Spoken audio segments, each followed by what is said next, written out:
Karena itu Allah mengingatkan janganlah kalian tertipu dengan kehidupan dunia. Sekalipun kita memang hidup di dunia dengan segala macamnya konsekuensi hidup, tapi ingatan kita untuk hari kiamat, hari akhirat itu harus selalu ada dalam pikiran.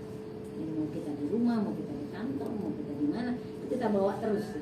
Karena konsekuensi kita percaya dan yakin kepada hari akhirat, maka kita akan berbuat sebaik-baiknya dan tidak akan berani melanggar gitu ya, kepada aturan-aturan Allah yang telah ditetapkan. Kalau kita tidak bawa keimanan kita terhadap hari akhirat ke kantor, maka banyak sekali hal yang bisa kesalahan ya, ataupun perbuatan dosa yang bisa dilakukan oleh seseorang. Tapi karena kita bawa kemana-mana ya, keyakinan kepada hari kiamat, kepada hari akhir ya, kepada kubur, kepada surga, kepada neraka, maka itulah yang menjaga kita untuk tetap bisa dalam on the track ya, on the tracknya Allah. Nah, orang seringkali tidak membawa iman atau tidak membawa Islam ya di dalam kegiatannya. Dia membawa iman atau Islam itu ketika sholat, ketika ngaji, ketika ibadah saja yang mahdum. Ketika kerja, ketika dagang, ketika bisnis, dia dilepas dulu. Ya. Akhirnya di situ terjadi tipu-menipu kalau bisnis ya kan, yang curang lah, yang mencurangi dan sebagainya. Karena dia tidak bawa keimanannya kepada Allah, kepada hari akhirat, kepada neraka, pada setiap aktivitas yang dilakukan. Kalau kita mau bawa itu serta, maka sebenarnya hidup kita ya fine-fine aja gitu. Di dunia juga bahagia kalau tidak ada masalah ya. Di akhirat juga akan bahagia gitu. Nah sebenarnya tadi manusianya sendiri yang mencari masalah dengan mencari masalah melakukan sesuatu yang dilarang oleh Allah di dunia. Akhirnya di sini juga masalah dengan manusia ya. Di akhirat lagi masalahnya dengan Allah, dengan malaikatnya kan gitu ya. Inilah kenapa kemudian keimanan kepada hari akhirat ini menjadi sangat penting, karena tadi untuk memastikan kita tetap on the track dalam jalurnya yang telah ditetapkan oleh Allah. Kemudian dia munasir dan istilah Allah untuk hari kiamat ini atau hari akhir itu banyak sekali dan bahkan digambarkan yaumun asir, sangat berat dan sangat sulit hari itu. Hari terberat dalam kehidupan seseorang. Ya, tidak ada hari yang paling besar dan paling berat yang akan kita alami dalam selama hidup ini selain dari hari kiamat gitu ya. Kita bahkan apalagi kalau untuk orang yang muslim ya, di sini dalam firman Allah surat Mudaththir fadzalikal yauma idzin yaumun asir ya. Di hari ini adalah di hari yang sangat sulit sekali, alal kafirin ghairil yasir, dan untuk orang-orang kafir tidak mudah. Itu sudah Allah yang tetapkan ya, bahwa hari itu adalah hari yang paling berat. Walaupun alal mukminin fahuwa yasir, untuk orang beriman ini ada spesialisasi, ada kekhususan, yaitu dimudahkan. Orang beriman itu punya jalur ya kira-kira gitu dari Allah Subhanahu wa taala yang dimudahkan nanti di hari kiamat ya. La yahzunul faza, dia tidak akan merasakan goncangan besarnya dan kuatnya hari kiamat itu untuk orang yang beriman. Nanti yang disisakan oleh Allah Subhanahu wa taala di hari itu adalah orang-orang yang buruk, orang-orang yang jahat, orang-orang yang tak beriman dan seterusnya. Orang beriman nanti akan diwafatkan ya semuanya di hari menjelang kiamat yang besar yang terjadi. Itu yang nanti bintang merontok gitu ya, jatuh kayak durian jatuh gitu, dan bumi dibalik dibongkar sama Allah semua, mataharinya juga ya, kita nanti ada peristiwa yang sedih digambarkan. Itu semua pada saat demikian dahsyatnya mukmin sudah tidak ada, dimatikan ya, atau diwafatkan oleh Allah semuanya. Ini yaumun tuwaffa fihi kullu nafsin ma kasabat. Di hari kiamat juga, di hari akhir ini juga, semua manusia akan ditimbang dengan amalan yang telah dilakukannya selama dia hidup. Fa in khairan fa khairan, wa in syarran fa syarran. Dia adalah orang yang baik, maka dia akan mendapatkan kebaikan, dan sebaliknya jika buruk akan juga mendapatkan keburukannya. Di dalam surat Ali Imran ayat 125 Allah berfirman, "Fa kaifa idza jama'nakum liyaumin la raiba fihi wa wufiyat kullu nafsin ma kasabat wa hum la yuzlamun." Bagaimana jika jama'nahum, ya, kalian itu dikumpulkan semua di hari yang tidak ada lagi keraguan dalam hari tersebut, dan kemudian setiap manusia itu akan mendapatkan apa yang dia upayakan atau dia usahakan, dia amalkan. Maksudnya upaya ini, usaha ini bukan usaha berupa dunia ya, tetapi upaya-upaya akhirat, upaya-upaya amal kebaikan dan amal soleh yang telah dilakukannya. Itu nanti akan dia dapatkan semuanya sekecil apapun, dan tidak ada satu makhluk pun yang dizolimi ya. Kemudian batasan tentang terjadinya ini memang menjadi rahasia Allah, hanya Allah membocorkan di hari sebenarnya hari kiamat ini jangan digambarkan masih jauh, karena dalam hadis itu banyak sekali hadis menyatakan bahwa hari itu adalah sangat dekat. Misalnya contohnya hadis Rasulullah SAW yang disabdakan oleh beliau, bu'istu ana wasa'ah kahata ini. Kemudian waqarna baina sababu wa sababu wa wusta. Rasulullah bilang antara aku diutus dengan hari kiamat itu sudah dekat, itu sudah seperti dua jari ini. Dua jari ini bisa diukur kedekatannya setelah telunjuk jempol jari tengah ataupun jaraknya kan kecil kan? Ya, apakah kedekatannya kiri terus habis telunjuk kemudian jari tengah ataupun ini jarak dari ini begitu dekat. Jadi intinya bahwa antara Rasulullah saja ketika beliau diutus menjadi nabi dengan hari kiamat kata beliau sudah seperti kondisi begini. Menunjukkan kedua jari beliau. Ya, dalam hadis yang lain lagi Rasulullah pernah menyatakan bahwa dunia ketika Rasulullah masih ada, ya, dunia yang kita tempati ini sudah seperti nenek-nenek bongkot. Itu kan gambarannya itu dulu 1444 tahun yang lalu. Ya, kalau sekarang kira-kira dan ini yang tinggal berbaring tak berdaya, tinggal menunggu ya sudah. Ya, kata Allah hancur kan, dunia hancur. Itu gambaran betapa saat atau hari kiamat itu dekat. Jadi jangan pernah berpikir jauh lama masih kapan gitu. Selamat siang. Kemudian Allah Ta'ala innahum yarawna baik. Mereka orang kafir pertama memang menganggap ini jauh mas, tapi wanaro muqarib. Kami Islam sangat dekat. Dia mayati ba'as. Dan datangnya itu adalah akan sangat dengan tiba-tiba. Ini dari surat Anbiya, banyak surat yang lain. Ambil satu-satu saja. Dalam surat Anbiya ayat 40 kata Allah, bal ta'tihim baghtatan fatabhatuhum fala yastati'una raddaha wala hum yunzarun. Dan bal bahkan dia datang, hari kiamat itu akan datang dengan sangat tiba-tiba, mengejutkan, mengagetkan, dan tidak mampu lagi menolak peristiwa tersebut, dan tidak pula mereka ditangguhkan, tidak bisa lagi tartan. Pokoknya terjadi ya pasti terjadi ya. Seperti itu. Kemudian nama-namanya juga sangat banyak ya. Pertama ketika sebelum terjadi kiamat itu memang matahari akan tudahatus syamsu akan direndahkan ya. Dan batasan rendahnya ini dalam sebuah hadis idza qula yaumin qiyamah idza kana yaumal qiyamah uminatus syams minal ribat hatta takunu fihi mailun au mailain. Ketika nanti akan terjadi kiamat, matahari akan didekatkan sangat dekat, kisarannya sekitar 1 mil atau 2 mil dalam hadis ini. 1 mil itu 1,6 kilo dari atas kita. 1,5 kilo. Itu kalau 1 mil, kan kisarannya 1 mil atau 2 mil. Ini berarti cuma 3,2. Itu kayak apa kita kebakarnya ya. Kalau matahari itu sudah didekatkan seperti itu. Sekarang aja posisi yang sangat masih normal ya, ini sudah sangat masih terasa panas karena sudah banyak ozon-ozon ya yang bolong dan seterusnya. Tapi nanti di hari menjelang kiamat itu betul-betul dekatnya dengan maksimal kalau 2 mil saja 3,2 kilo. Bayang ya kayak apa kita. Nah makanya dari situ kemudian wajar kalau ada hadis lagi berikutnya adalah pada saat matahari sedemikian dekatnya manusia semuanya berkeringat, dan keringatnya itu dari macam-macam ya, ada yang keringatnya sendiri-sendiri ya, maksudnya tidak kemana-mana, dia hanya membasahi dirinya sendiri dan tidak mengalir kemana-mana. Ada yang mungkin sampai saking banyaknya keringatnya semata kaki, ada yang sebetis, ada yang sepaha, seperut, dan bahkan ada yang sampai sedada dan hampir menenggelamkan.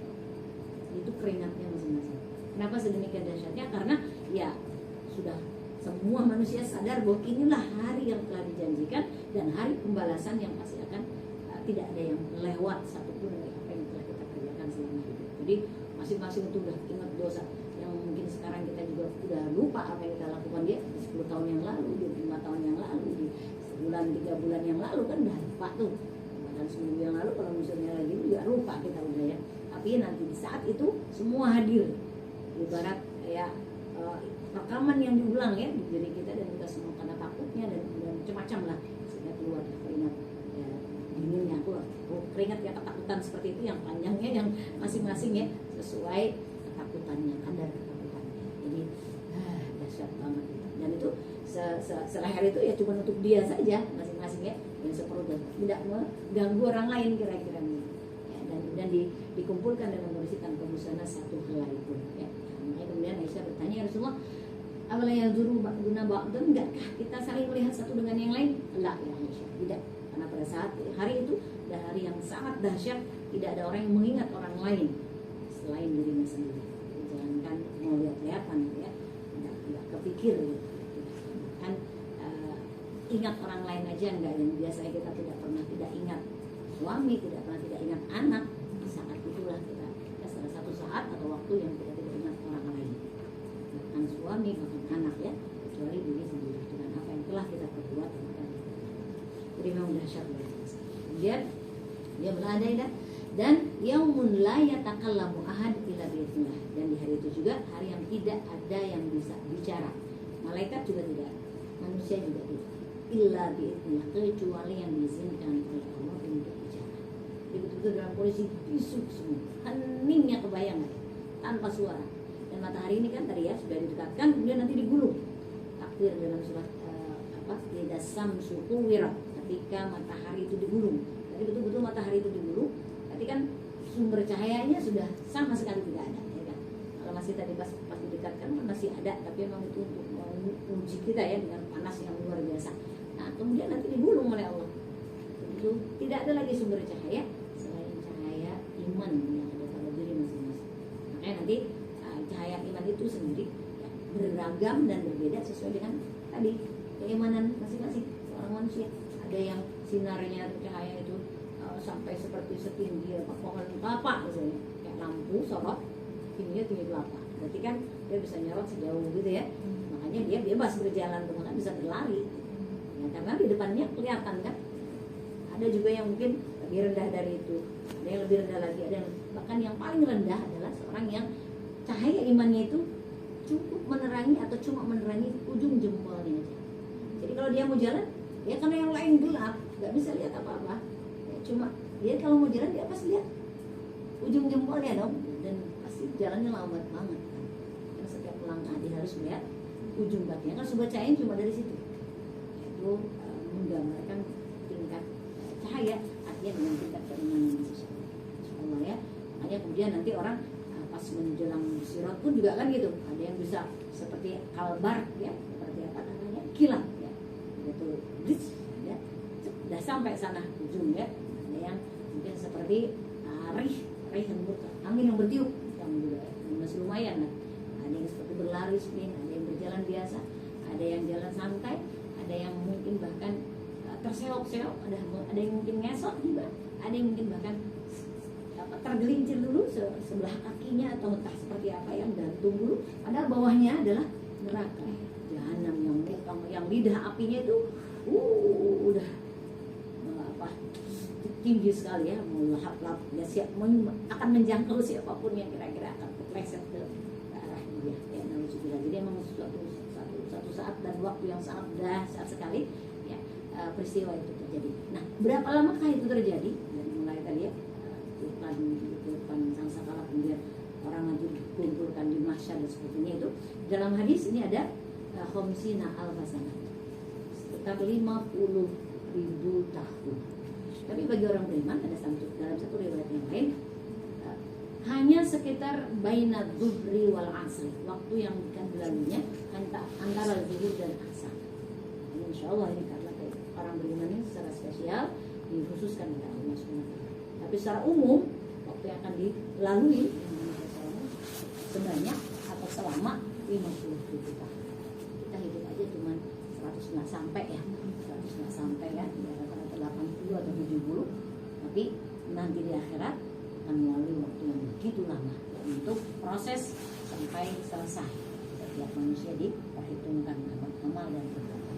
Ini masya Allah dahsyat sekali, mengerikan ya kalau udah melihat apa namanya seperti ini nih, kayaknya udah sakit perut gitu ya. Jadi hari itu hanya milik Allah, semua makhluk terdiam dan kerajaan semua hanya milik Allah ya. Limanil mulkul yaum dalam surat Al-Ghafir ya 160. Limanil mulkul yaum lillahil wahidil qahhar. Milik siapa kerajaan hari itu? Hanya milik Allah. Itu hanya milik Allah. Tidak ada kekuasaan, tidak ada kerajaan apapun yang tersisa lagi ya. Nah saat itulah di hari dimana seluruh manusia yang pernah menolak ajaran Allah atau tidak mau beriman kepada ajaran Allah, tidak mau mengikuti ya aturan-aturan, dia akan sangat menjadi hari yang paling disesali, hari penyesalan ya orang-orang yang tidak mau beriman kepada Allah Subhanahu wa taala. Itu hari Tuhumusah, hari di mana hari akhirat ya atau hari kiamat itu akan terjadi ya. Walaupun tadi untuk saatnya tepatnya tidak ada yang tahu karena wa ma ya'lamuha illallah, la taqumu sa'ah illa qiyamah. Tetapi harinya sudah dibocorkan ya dalam hadis yang riwayat sahih ya, wa la taqumu sa'ah illa yaumil jumat. Tidak terjadi kiamat kecuali di hari Jumat. Ya. Tapi ada pertanyaan, kan terjadi 2 tiupan. Ya. Israfil itu disuruh oleh Allah pertama kali meniup, kemudian nanti ada tiupan lagi yang kedua. Tiupan pertama adalah tiupan yang menghancurkan seluruh alam. Ya. Bumi tadi hancur, diganti dengan dalam ayat yubadilul arda ghairal ardh. Diganti buminya dengan bumi yang lain, was samawat, dan juga langitnya. Itu di tiupan yang pertama. Dan nafkah itu kalau digambarkan di sini, nafkah itu seperti tanduk kambing ya. Ini ya, alat tiupnya itu tanduk kambing, hornnya kambing tapi mungkin besar ya. Kita nggak ngebayangin kalau kambingnya kita kecil-kecil. Kalau kambing itu nggak kebayang karena tiupannya saja bisa menghancurkan atas izin Allah, menghancurkan seluruh isi bumi dan langit semuanya. Hancur ya. Itirab yang luar biasa kalau digambarkan dalam surat Al-Hajj itu ketika terjadi kiamat itu yauma pas hari itu tuh tadhalu kullu murdiatin arda'at, yang hamil pun gugur tidak terasa. Ya, yang lagi nyusuin, walaupun misalnya nyusuin anak, ya anak kan kita nyusuin mana ada sih, saya ngantuk-ngantuknya kita kadang gitu lagi ya. Tapi saat itu lupa kalau anaknya itu lagi nyusuin. Jadi semuanya dasar kondisinya ya. Makanya orang yang nggak lagi ngapa-ngapain juga orang mabok, karena goncangan yang dahsyat. Nah, kiamat itu terjadi pada saat seperti biasa begini. Kondisi orang ya, ada yang ke pasar, ada yang ke kantor, ada yang ya pergi ngajar, pergi sekolah, makanya nyusuin, yang hamil dan sebagainya. Nah, kondisinya digambarkan orang yang lagi hamil sampai gugur tidak terasa itu ketika guncangan hari kiamat itu. Ya. Kan berarti kan memang kita harus waspada ya. Kapan waspadanya? Terutama di hari Jumat, karena memang sudah diinformasikan akan terjadi di hari Jumat. Makanya semua binatang kalau tahu di hari Jumat itu kan suasananya seperti hening ya, menunggu. Bukan itu berjaga. Iya. Cuma manusia aja yang berat ya. Manusia aja yang kadang-kadang sering lalai. Makanya kalau suasana Jumat itu kan hening gitu ya. Angin pun sekoi tapi nggak terlalu gimana gitu. Suasana seluruh makhluk pada hari Jumat selalu setiap hari Jumat kondisinya seperti itu. Karena rupanya mereka waspada. Kiamat kita begitu terus. Kiamat kita sama dengan berjaganya malaikat Israfil tadi ya, selalu standby dengan kondisi standby siaga sapu gitu ya. Waspada, akankah diperintahkan untuk itu hari ini ya Jumat ini atau seperti itu kondisinya. Masya Allah ya. Ya. Kemudian tul tadi kalian ya. Yaumul qiyamah yaumun azim jalan ya tadi ya, panjangnya sampai kurang lebih tadi ya ala mukminin ya tadi ya sampai seperti 500 alfasanatin khamsuna alfasana ya 50.000 tahun. Tetapi dengan untuk orang mukmin tadi dalam hadis yang diriwayatkan oleh Abu Hurairah yaumul qiyamah alal mukminin ya tadi azul mabain azul was. Tapi ada hari kiamat untuk orang mukmin hanya kisaran seperti dari al-zuhur sampai asar. Ini luar biasa ya. Dan nama-nama hari kiamat itu banyak sekali dalam Al-Qur'an. Kalau kita ketemu surat yang ada dalam Al-Qur'an misalnya ya nama-nama yang kita kenal yaumul akhir, yaumuddin ya kan, yaumul jam'i ya. Dalam ayat yaumul fathi, yaum al-waqi'ah itu juga hari kiamat, surat al-waqi'ah ya. Kemudian yaumul fasli itu juga as-sakhah dalam surat An-Naba Naziat dan Abasa, as-sakhah atau matul kubra sama juga nama kiamat yang lain. Al-qari'ah juga nama kiamat, haqqah. As-sa'ah biasa ya, as-sa'ah itu juga kiamat. Kemudian al-akhirah yang biasa kita kenal. Kemudian yaumut taghabun, ada surat taghabun ya, juga sama hari kiamat maksudnya. Dan yaumul hasrah, hari kerugian bagi orang-orang kafir. Itu semua nama-nama kiamat, nama hari kiamat yang ada di dalam Al-Quran disebutkan oleh Allah Subhanahu Wa Taala. Ya, bukan hari kiamat saja, semua nama itu isi ayatnya dan nama surat tadi itu kan ya, isi ayat-ayat dalam surat tersebut itu semua tentang hari kiamat. Insya Allah. Kemudian yaumul qiyamah yaumut tawil yahtawi ala udatul mawaqif minas wa ahwal. Ya. Jadi hari yang sangat panjang tadi, hari kiamat ini hari yang sangat panjang dan sangat berbeda tadi kondisi manusia dari satu orang ke orang yang lain, dan ini adalah kondisi yang sangat menegangkan, menakutkan, dan tidak ada orang yang bisa lagi tadi ya berpikir untuk orang lain ya. Semua yang ada di dalam dirinya dia berpikir hanya untuk dirinya sendiri. Bagaimana caranya dia selamat, bagaimana caranya dia bisa menjawab ya keluar dari kondisi yang sangat menakutkan itu. Nah, kalau kita di bumi atau masih di bumi ini ada tempat mungkin baru yang baru kita kenal, kita baru pergi, itu kan terasa asing juga ya. Tapi asing-asingnya bumi itu masih sama dengan kita ya. Masih ada pohonan, masih ada binatang, masih ada orang-orang ya. Tapi nanti di hari kiamat kan berbeda. Kondisinya alamnya sudah tidak sama, tidak pernah kita pernah lihat sebelumnya. Tidak pernah dibayangkan oleh kita. Sekarang ini tidak ya, berbeda pokoknya. Makanya suatu kondisi yang di tempatnya saja itu adalah tempat yang asing, tempat yang baru sama sekali belum pernah kita lihat sebelumnya. Suasana itu saja sudah suasana yang menegangkan ya, belum lagi dengan kondisi-kondisi lain. Nah, semua nanti bersop-sop, dari mulai malaikat terus baru ya manusia. Itu nanti sop itu sendiri juga menunjukkan keutamaan dan kemuliaan ya. Karena ada yang kalau sopnya itu nanti dia bersama para malaikat, para syuhada gitu kan, wah luar biasa itu. Kalau kita ada di sop depan itu kalau ada orang di situ udah tenang lah kira-kira ya. Nah yang gak jelas itu kita yang nggak tahu di sop mana kita berada di antara sop-sop tersebut. Ini katanya nggak ngalamin guncangan itu di Makkah sama Madinah. Ya, nanti ada dua tempat yang tidak akan dikenai ya, guncangan juga tidak dimasuki Dajjal. Itu adalah kota Makkah dan Madinah. Makanya para sahabat juga berharap mereka bisa meninggal di kota tersebut ya, karena ya tidak akan mengalami yang namanya tidak dihancurkan seperti bumi yang lain. Gitu ya. Jadi nggak ada guncangan. Karena memang itu tanah sucinya ya, yang Allah sudah pilih untuk Nabi kita Muhammad SAW, dan rumahnya Allah juga ada di situ ya. Makanya kemudian ketika Allah memerintahkan malaikat meniupkan surga dia, Israfil meniupkan sangkakala yang pertama, ya, tadi gambarannya seperti horn gitu ya, horn.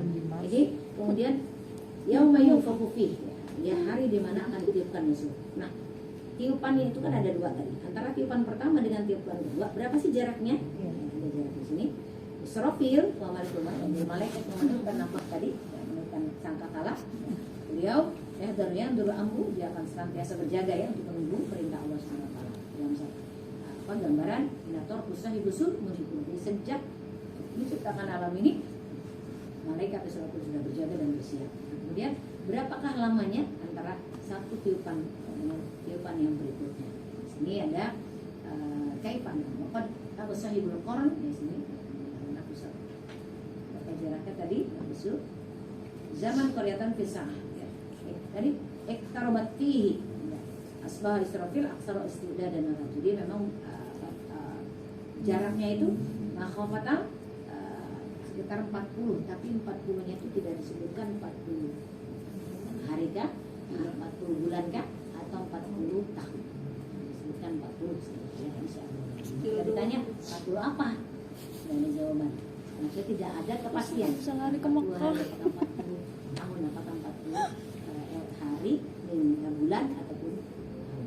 Sama dengan ketika, tapi kalau dalam hadis tentang Dajjal nanti kan akan dilepas oleh Allah SWT. Ketika dilepas oleh Dajjal, itu dia sebenarnya akan dilepas setelah itu hidupnya ketika sehabis dilepas cuma 40 hari saja. Tetapi harinya berbeda dengan hari kita. Hari pertama kali Dajjal dilepas, satu harinya, lama harinya itu seperti 1 tahun.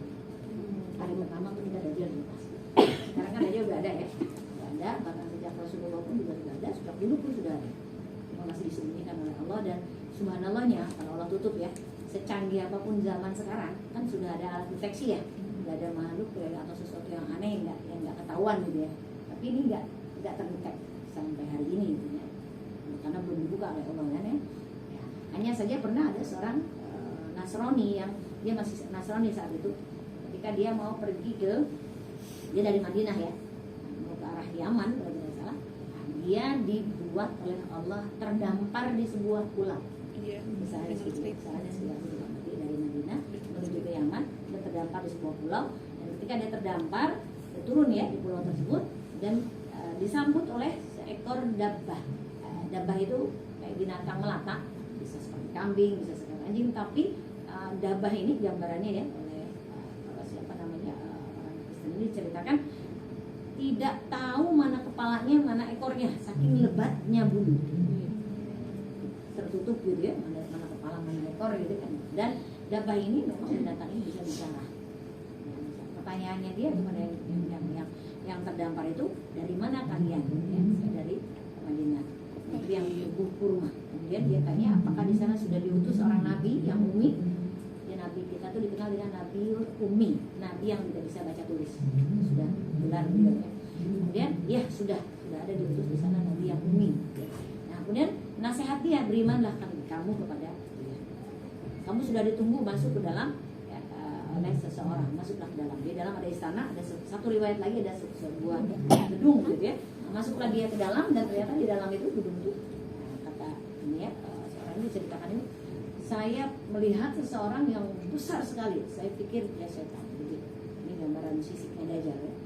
Besar dan saya pikir dia adalah bukan manusia, saya pikir dia setan. Kemudian di dahinya itu tercap ya atau tertulis huruf kafaro, kafir, dan dia seperti keloid, jadi muncul tulisan itu kan. Kalau keloid itu kan ya kayak daging tumbuh ya gitu ya.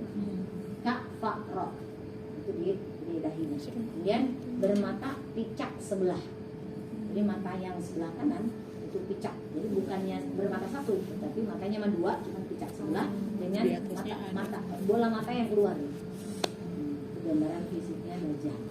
Jilid besar ya, kemudian apa namanya berbentuk mata sebelah dan tertulis di dahinya huruf kafar itu gambarnya, dan dia masih terbelenggu kata orang. Dan ketika dia sampai pulang ke Madinah diceritakan hal tersebut kepada Nabi. Kata Nabi, ya benar, dia adalah Dajjal. Jadi zaman Nabi itu sudah masih disembunyikan. Nah, nanti di hari sebelum terjadi kiamat, Dajjal ini lepas ya, lepas untuk memfitnah manusia. Jadi tujuannya hanya untuk memfitnah manusia. Memfitnah seperti apa? Ya apa saja. Karena manusia ini kan senangnya instan-instan ya, senangnya gampang-gampang, enak-enak. Jadi makanya dia bisa memberikan apapun yang diinginkan manusia. Maka dia nanti bisa menawarkan apa saja. Kalau orang itu mudah percaya dengan yang kayak sihir-sihir kayak gitu, itu gampang banget kena tipu, kena sihirnya Dajjal ya. Jangankan kelas Dajjal, sekarang yang kelas ecek-ecek aja udah banyak yang percaya kan.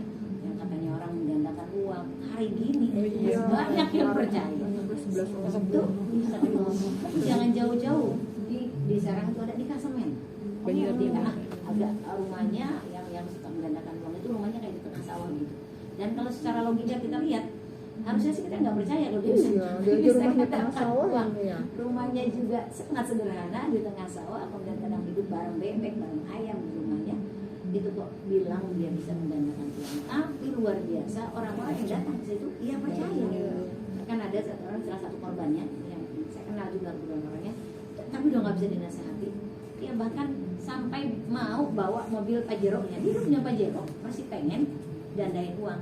Katanya simpan Pajero-nya di sini di dekat rumah dia ya. Kemudian dengan benda-benda yang katanya nanti bisa ditukar jadi uang ya, apa aja lah kertas segala macam dimasukin kardus, perlu kardus di dalam situ, biarin, ditunggu sampai beberapa bulan nanti akan berubah. Nggak tahu lah waktunya, kita nggak tahu ya persisnya. Pokoknya tunggu nanti dia akan berubah jadi uang.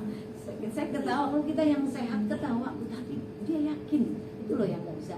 Yang saya nggak masuk akal itu temannya, saudaranya, tahu udah ngasih tahu untuk jangan sampai ketipu. Coba lihat rumahnya juga kayak begitu. Memang seperti sudah disebut ya. Masya Allah. Apa sih Ruth? Jangankan nanti jadi uang, bahkan Pajeromu juga itu akan hilang ya. Tadi disimpan di situ nggak tahu sudah apa. Dan ini nih, dan bukan orang tidak berpendidikan ya, kepala sekolah. Jadi ya Allah, dasarnya sihir ya.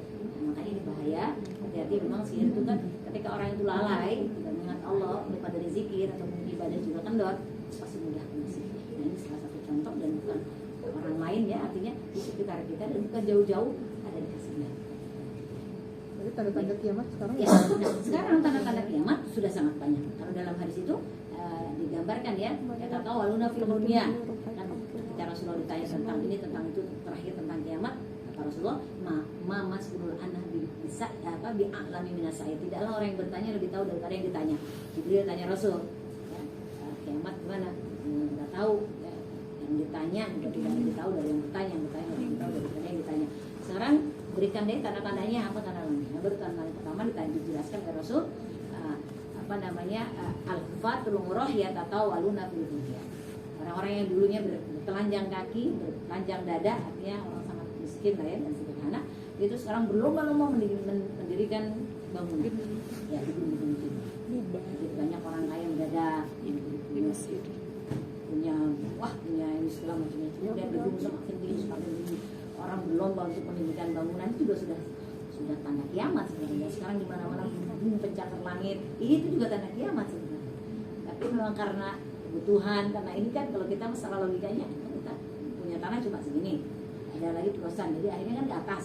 Ternyata mendirikan bangunan menjadi bagian dari tanda dari kiamat. Kemudian setelah itu juga antali dalam amata robbataha, seorang budak akan melahirkan tuannya.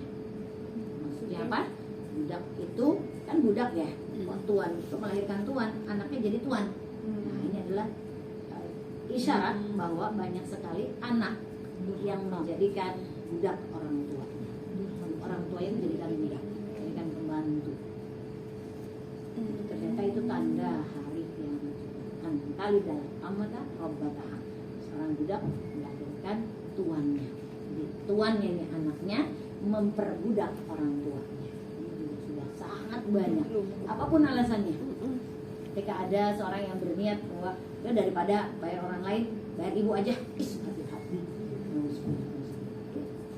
Jangan sampai terjadi kepada kita. Apapun alasannya. Kita kerja, suami kerja, dirinya kerja, anak kita, ibu juga nganggur, udah ibu aja.